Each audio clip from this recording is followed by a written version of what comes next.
Yo, Firm Fatherhood family, what's good with everybody, man? How's everybody doing today? What's good with you, Dub? Ain't nothing to it, man. Another beautiful day, sitting around chilling, man. That's about it, man. That's about it. On this wonderful weekend, man, we wanted to jump on here and get some work going on, man. Jumping up with a podcast going on. We got a great topic for you today. We're gonna talk about some stuff, man, that is, I think all of us as, our family members or the our family prior to us, meaning our parents, are as concerned. Um, a topic that probably goes around during family functions, get-togethers, and things of that nature. Today, we're gonna be talking about breaking the silence. We're gonna be talking about confronting our parents about childhood trauma. Things that have happened in our past, things that we may have held on to, things that we were kind of afraid to talk about or to say.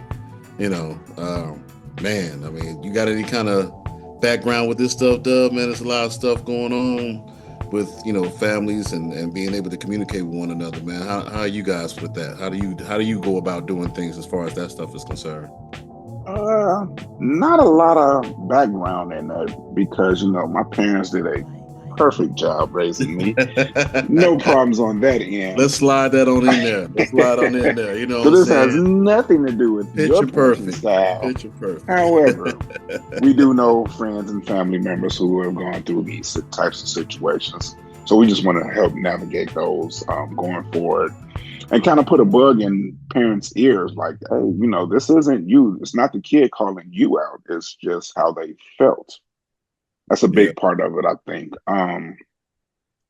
Yeah, but we all know um, family members or friends who have dealt with this type of situation. I Right. think a lot of it is pride. When pride gets in the way, it's that knee jerk reaction that parents have. And Yeah. typically, nobody wants to hear that their house is a mess. Yeah. So, another side of that is parents, even though their children are adults, still see them as kids. They still see them as that child that they're trying to raise. And sometimes little things trigger the parent Yeah. and they want to put a kid back in a kid's place. Right. That's no way to parent. Let's have Right. adult conversations about these types of situations. Right. Yeah, man. Ultimately, what we're trying to do here is break these generational curses. Now, that may be um, sometimes can be a taboo subject, but when you're dealing with trauma and issues that are passed down from generation to generation, these are real issues. I'm positive that I deal with issues on a day-to-day basis that have been passed down from my mother to my grandmother to my great grandmother and so on and so forth. And it would be remiss of us to continue to function in this dysfunction knowing that those things exist. Like I know this particular thing has plagued our family for years, and to know that and understand that and to keep moving on forward without addressing that, I'm not doing my seeds a favor at all. We're not doing our children, we're doing our children a disservice by putting blinders on and acting like these things don't exist when we know they do. So So what you're saying is we shouldn't pass down trauma like an inheritance. inheritance, not so much. I'll take that. I'll take that from me. I'll take that. Bring that on down, man. No, I'll no, no. work. But what we're doing is we're trading off the inheritance for the trauma. Like, okay, Not here's a some trauma I financial dealt with. inheritance, Here but you yeah, go. You yeah. deal There with it you too. go. Yeah. And absolutely, man. Yeah, because I mean, we know it's there. We've been knowing things have been there in our family that hasn't been really spoken on properly since we were kids. We Oh can yeah. point it out. It's tangible. It's like, hey, that's the same thing that goes on in my household. If you go over a cousin's house or you go over an aunt's house, like, man, this sounds very familiar. This must be something that goes on in this specific or in my family, and we haven't decided to nip that in the bud, man, and we definitely need to. So, you know, situations such as that, I think it's important for us to come together and understand that it's hurting our family and not helping it. Um, but I'm not gonna lie to you, it's not the easiest thing in the world to do. When you're talking about the generation prior to us, i.e., our parents, as great as they were and still are, there's situations to where they don't feel very comfortable having that conversation. No, You know, they don't. no, they don't like Yeah. having that conversation, and they feel like you're placing the blame at their doorstep. So, how do you go about that? How do you go about even broaching the conversation without hurting feelings and pointing fingers? Can we first say that growing up in the 70s and 80s and parenting in the 70s and 80s is totally different than it is in today's generation? Hmm. We have the verbiage, we have the know-it-all. We I mean, we have the resources available to us, whereas they didn't have that back then. So let's just start with that. Right. Um, I think that we as adults now, adult children, should use all those resources that we have available to us to start having better conversations you know, um, with our parents and our grandparents. Yeah. The one thing is you have to have the emotional intelligence to know when to have the conversation. You should not have this conversation when emotions are running high or y'all dealing with a stressful situation.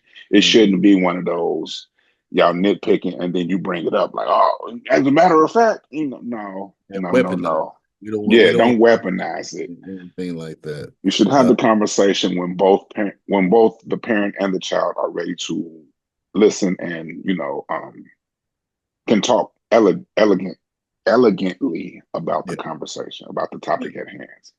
Yeah. Yeah. And you know what?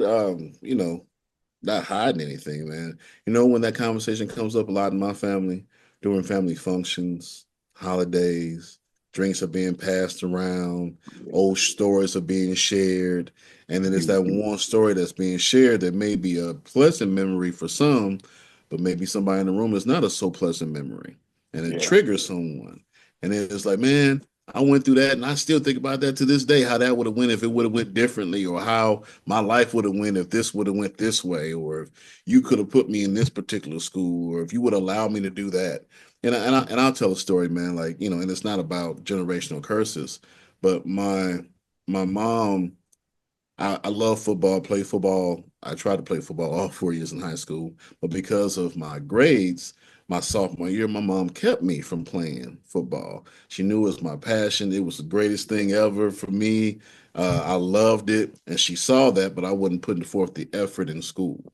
So she snatched me out of football, and to this day, because I was pretty good, I felt like, at this time, saying, hey, man, don't you hate was on me. I. I did what I had to do. I thought at a particular time in my life, like, man, ain't no telling what would have happened. I was playing varsity since freshman year. Ain't no telling what would have happened if I had played that missing year. I could have been this, that, and the third. And then when I bring that to my mom, and I have a tone, or I have a attitude about it, or I'm upset or hurt by it, it's a way to present that to her.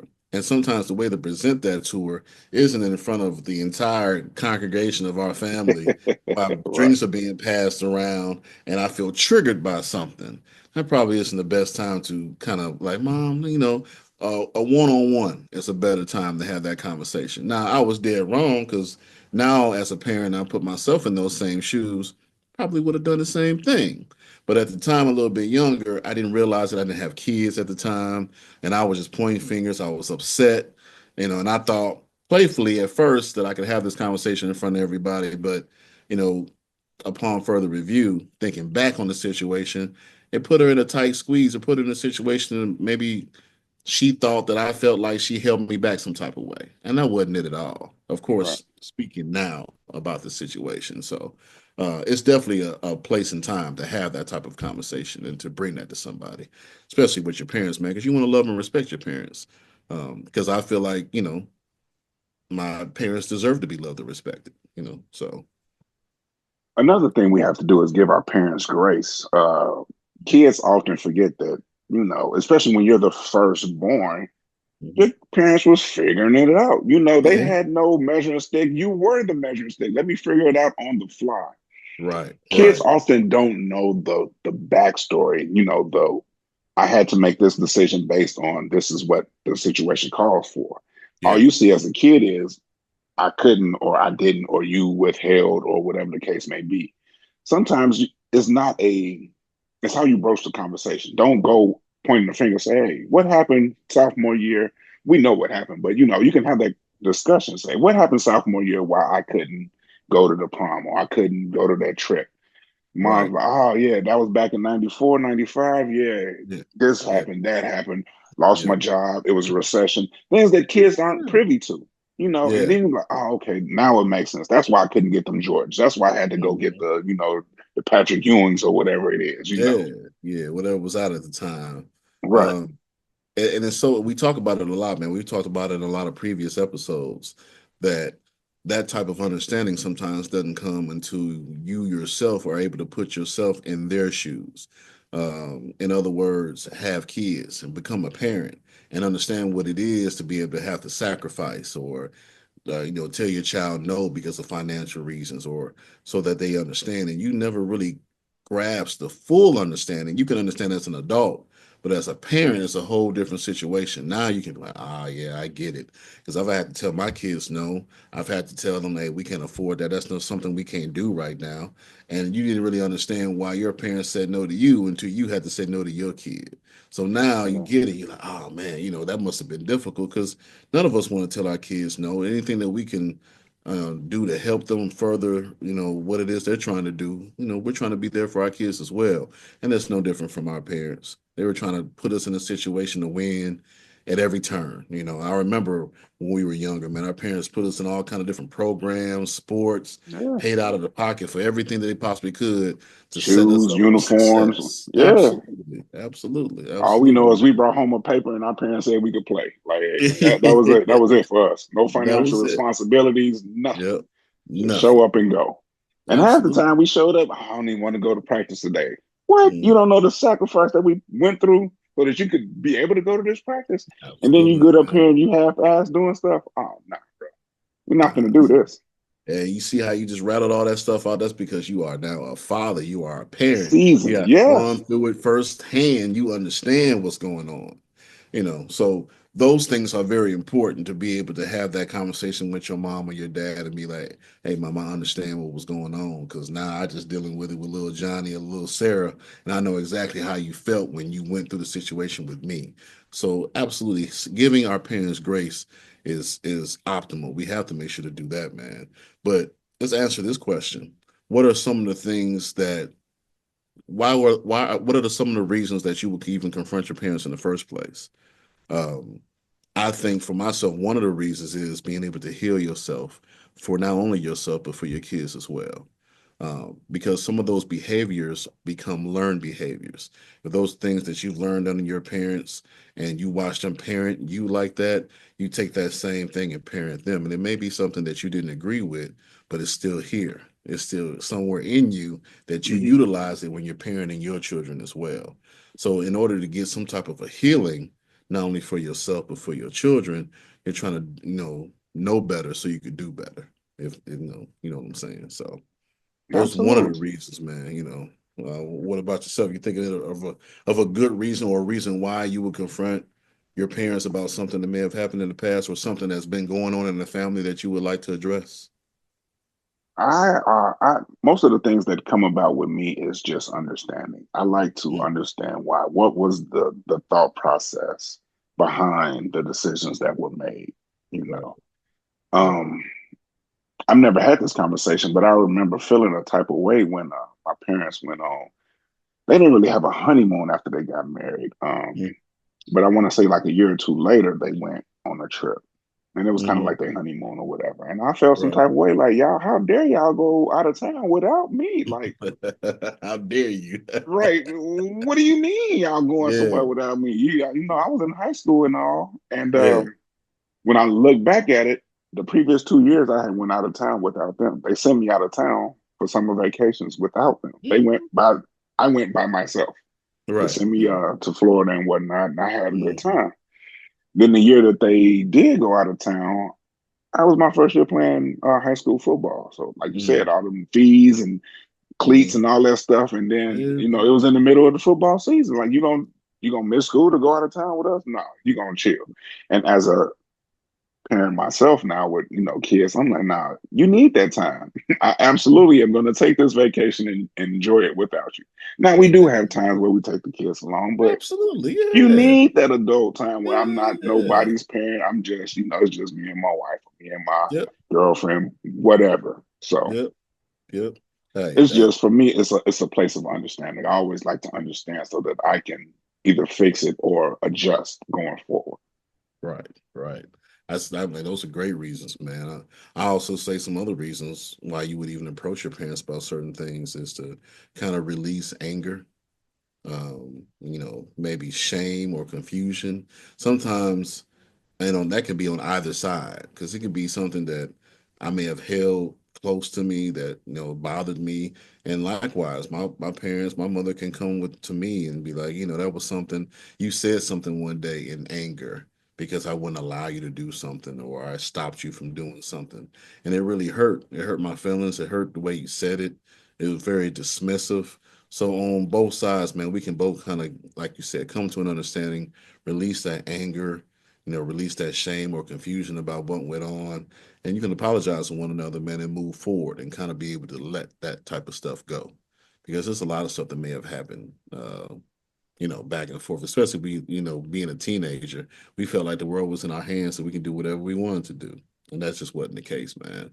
Um, and, last but not least, as far as I'm concerned, man, kind of just understanding the humanity of your parents. Like, we never looked at them as just, you know, They were whatever the once names may be. teenagers Like, or yeah, 20-year-olds, and yeah, and they're just trying to get to a place where they are doing better too. And maybe they made different decisions when it came to the kids. My sister, my younger sister, my younger brother, and I saw them make different decisions. On and on with the kids in the household. But they're human beings just like us.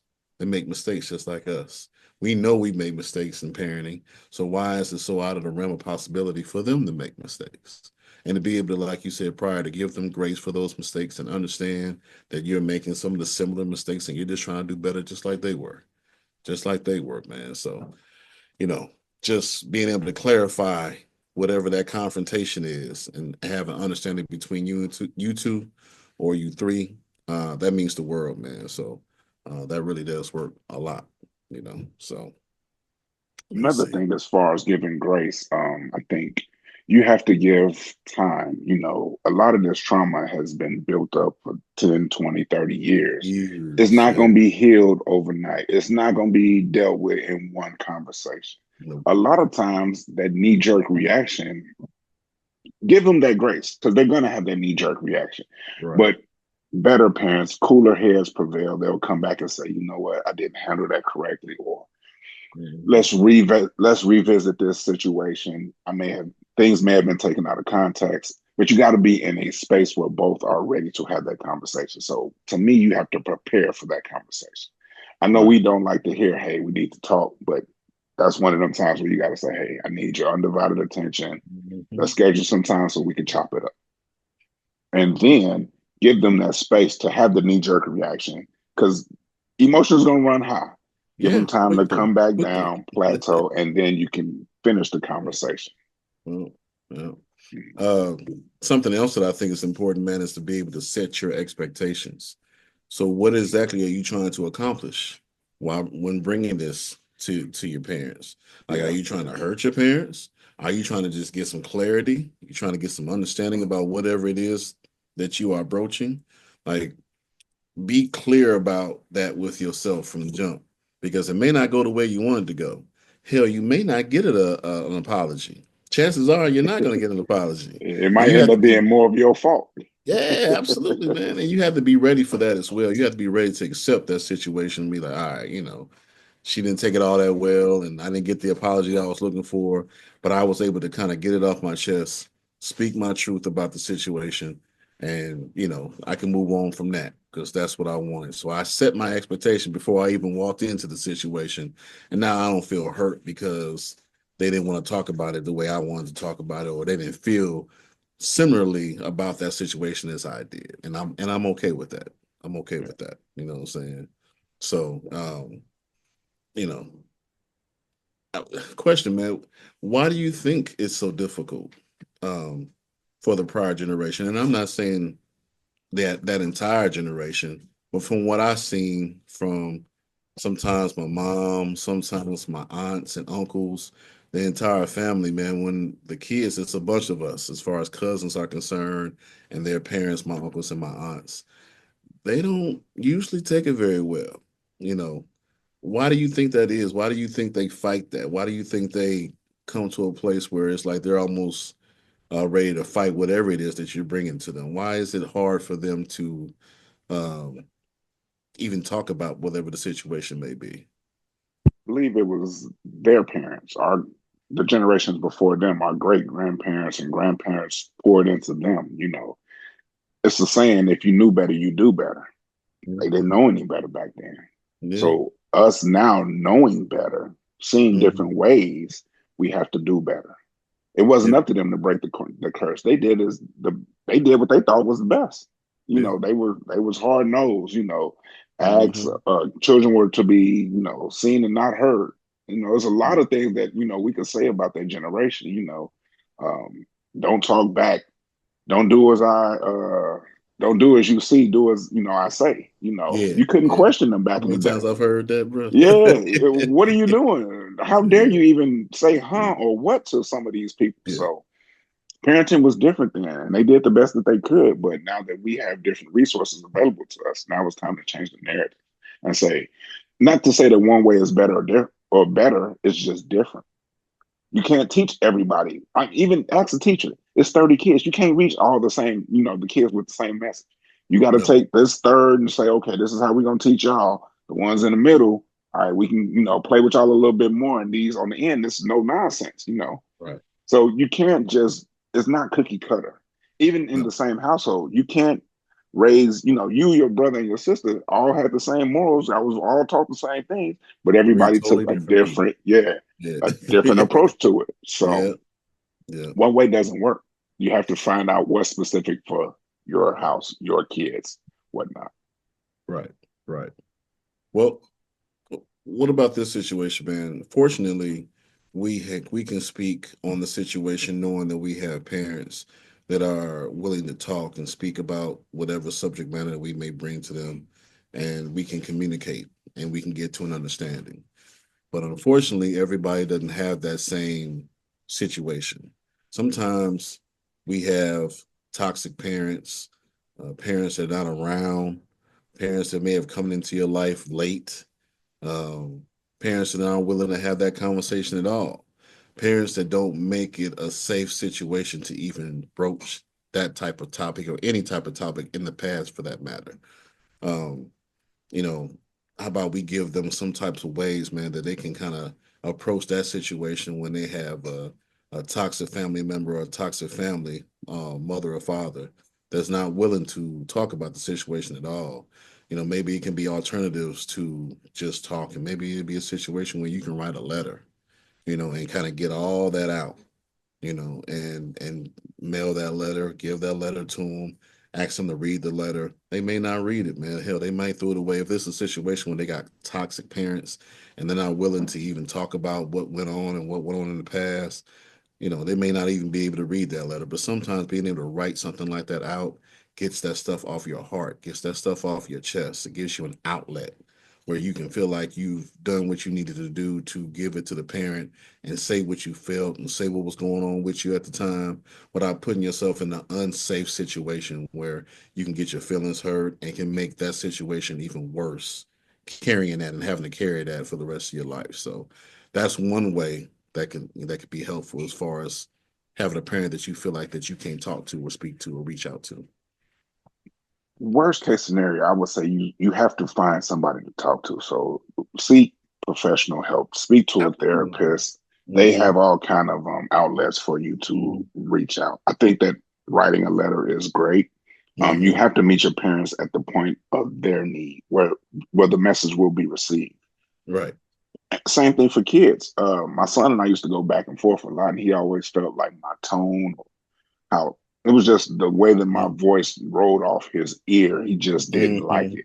He always Mm-hmm. felt like I was lecturing to him and stuff like that. And we had these conversations as he got older in high school. He would rather Right. text me. I'm not really a texter, especially when I'm Yeah. passionate about something. Yeah. It slows everything down because now I Yeah. got to send a message, wait for you to respond, and then formulate. We going back and forth like this.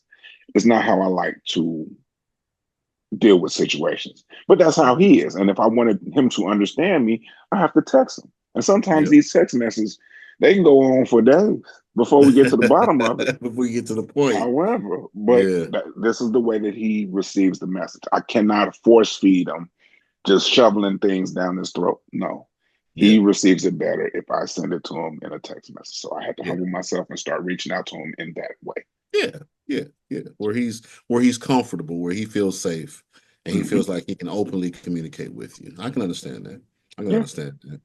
So, you know, texting, things of that nature, possibly, writing a letter, seeking therapy, something else, man, like sometimes when you're dealing with a toxic parent, sometimes you need to be seeking boundaries instead of seeking a resolution. So Oh you put yeah. yourself in a situation where you're like, all right, look, I would love to talk to you about this and air this out so I can feel better, so you can feel better.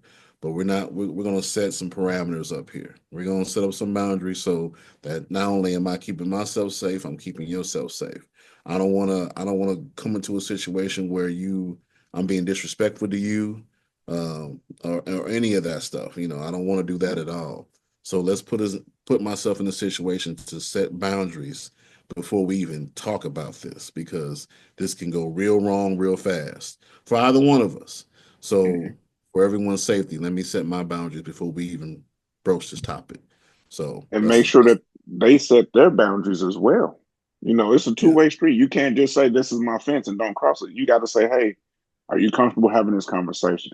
That's why I right, think preparedness is number one. You have to have the conversation. Say, hey, I want to. We don't have to tell them what it's about, but you have to give them, hey, I need your headspace. I need right. this 30, 40 minutes so that we can talk about some real life situations. Absolutely, absolutely, man.